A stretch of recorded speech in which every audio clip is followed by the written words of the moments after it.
ஹல்லேலூயா. நீங்க யார் மகளே? அந்த சூழ்நிலையை தாண்டக்கூடிய மகள் நீங்க.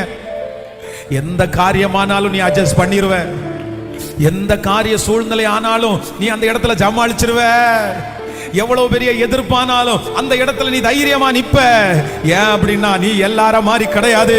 நீ ஸ்பெஷல் அனாயிண்டிங், கிதியோனுடைய அபிஷேகம் உங்க மேல இருக்கிறதுனால ஓ எவ்வளவு பெரிய பிரச்சனையும் நீ ஞானமா சமாளிச்சிருவ. நீ தைரியமா நிப்ப. நீ தைரியமா நிப்ப. உனக்குள்ள இருக்கிறவர் பெரியவராச்சே, உனக்குள்ள இருக்கிறவர் வல்லமை உள்ளவராச்சே. அந்த தாழ்மை அந்த நேரத்தில் தந்துருவாரு, அந்த ஞானத்தை தந்துருவாரு. நீ எவ்வளவு பெரிய யுத்தத்தையும் மேற்கொள்ளுவ. லாதாரமா அக்கினி 7 மடங்கு எரிஞ்சாலும் அதுக்குள்ள தைரியமா போகக்கூடிய பவர் உங்களை தவிர வேற யாருக்குமே இல்லை. அந்த சாத்ராக் மேஷாக் ஆபேத்நேகோ நீங்க தான். என்ன சீர்படுத்துகிறவர், என்ன சீர்படுத்து